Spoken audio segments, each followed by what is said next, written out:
नमस्कार, आप देख रहे हैं हिमाचल आज और मैं हूं कविता। पेश है समय के खास समाचार। पूरी जानकारी के लिए इस खास बुलेटिन के अंत तक बने रहिए। बुलेटिन की शुरुआत में आपको बता दें कि देवभूमि हिमाचल में इस वक्त सियासत का पारा अपने चरम पर है, जहां सरकार के भीतर ही अपनों के बीच तलवारें खींच गई हैं। वहीं मंडी में एक दर्दनाक बस हादसे ने प्रशासन को झकझोर कर रख दिया है। साथ ही सड़कों पर बढ़ते खून को रोकने के लिए सरकार ने सख्त कदम उठाए हैं और अंत में बात करेंगे उस कुदरती बदलाव की जिसका इंतजार पूरा प्रदेश कर रहा था। सबसे पहले बात करते हैं हिमाचल प्रदेश की उस राजनीतिक उठापटक की जिसने सचिवालय से लेकर दिल्ली तक हलचल मचा दी है।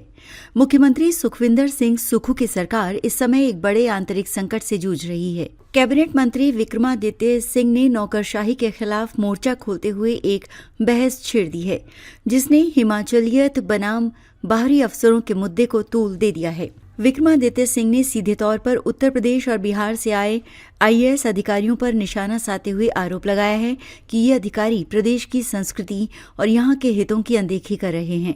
इस विवाद ने तब और जोर पकड़ लिया जब शिक्षा मंत्री रोहित ठाकुर भी विक्रमादित्य के समर्थन में उतर आए और उन्होंने मुख्यमंत्री से इस गंभीर मुद्दे पर दखल देने की मांग की। हालांकि मुख्यमंत्री सुक्खू ने दिल्ली में मीडिया से बात करते हुए इस पूरे विवाद को कमतर आंकने की कोशिश की और अधिकारियों का बचाव करते हुए कहा कि सभी पूरी निष्ठा से काम कर रहे हैं। मंत्रियों और अफसरों के बीच की ये जंग महज प्रशासनिक नहीं बल्कि एक गहरी राजनीतिक दरार है जो आने वाले समय में सरकार की स्थिरता के लिए बड़ी चुनौती पेश कर सकती है।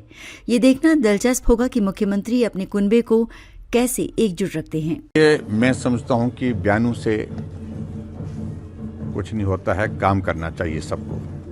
सरकार काम करने के लिए है और जो पिछले 3 साल के कार्यकाल में काम तो सारे बंद पड़े हुए हैं, ठप पड़े हैं। और दूसरी बात मैं ये कहना चाह रहा हूं कि अधिकारियों के ऊपर इस प्रकार की टिप्पणी करना वो भी मैं समझता हूं कि गैर जरूरी है। सरकार में आप हैं, कोई अधिकारी काम नहीं करता है, कोई अधिकारी गलत काम करता है, नियम के अनुसार उनके खिलाफ कार्रवाई की जा सकती है, वो कार्रवाई करो ना। आखिरकार उप मुख्यमंत्री 3 साल के जश्न के कार्यक्रम में मंडी में बोलते हैं कि रात के अंधेरे में निपटा दिए जाएंगे, क्या मतलब है? तो इसका मतलब सरकार में आपकी सुनी नहीं जा रही है, मानी नहीं जा रही है।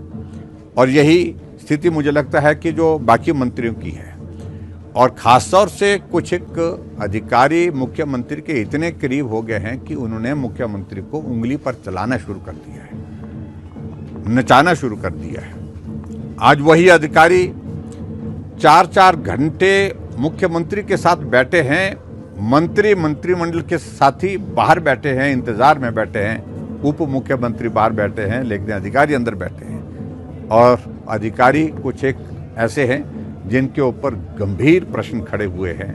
मैं सिर्फ इतना ही कहना चाहता हूं कि वर्तमान जो कांग्रेस की सरकार इस प्रकार से जो चल रही है, उनके बस की अब ना अधिकारियों को चलाने का रह गया है, ना अधिकारी अब उनकी सुनते हैं, ना उनकी बात को मानते हैं और ना ही पूरे हिमाचल प्रदेश में सरकार की जिम्मेवारी जो विकास करने की है, काम करने की, उसको पूरा कर पा रहे। मुझे लगता है कि हम सभी लोगों को मिलकर के जन जागरण ही करना चाहिए।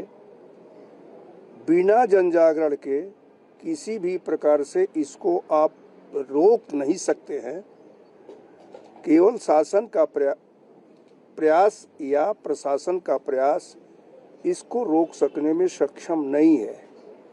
इस नाते जनता के बीच सबको जाना चाहिए, जनप्रतिनिधियों को भी जाना चाहिए और मीडिया के लोगों को समय समय पर अपना संपादकीय भी इसके विरोध में लिखना चाहिए।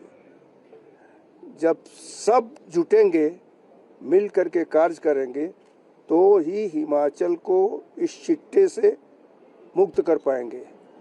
होर्डिंग या नारे इससे नहीं।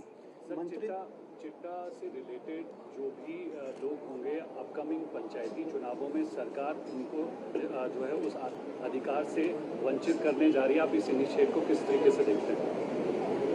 चुनाव अपकमिंग नहीं, देखिए यह काम तो कोर्ट का विषय बन जाएगा। और सरकार का ये निर्णय मुझे लगता है कि बहुत स्वीकार्य नहीं होगा। हमने राजभवन में जब पंचायत प्रतिनिधियों को बुलाया था तो ये कहा था कि आप अपने स्तर पर अपने पंचायतों में नशे के विरुद्ध कार्य कीजिए। उन्होंने शुरू किया और ये कहा कि हम पंचायत प्रतिनिधि में अपने जो भी नशा करेगा उसको सुविधा पंचायत की नहीं देंगे।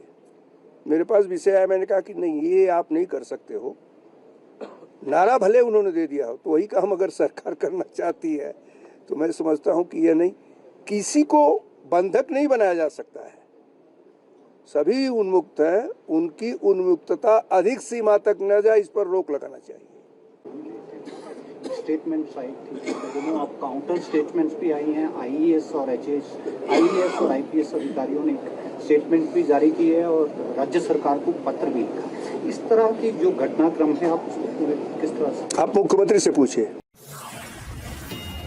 प्रशासनिक खींचतान के बीच आज सुबह मंडी जिले से एक दुखद खबर सामने आई, जहां सरकाघाट के पास एक बड़ा सड़क हादसा हो गया। हिमाचल पथ परिवहन निगम यानी HRTC की एक बस तपौन गांव के पास अनियंत्रित होकर सड़क से नीचे उतर गई। हादसे के वक्त बस सरकाघाट की ओर जा रही थी और इसमें सवार यात्रियों के बीच चीख पुकार मच गई।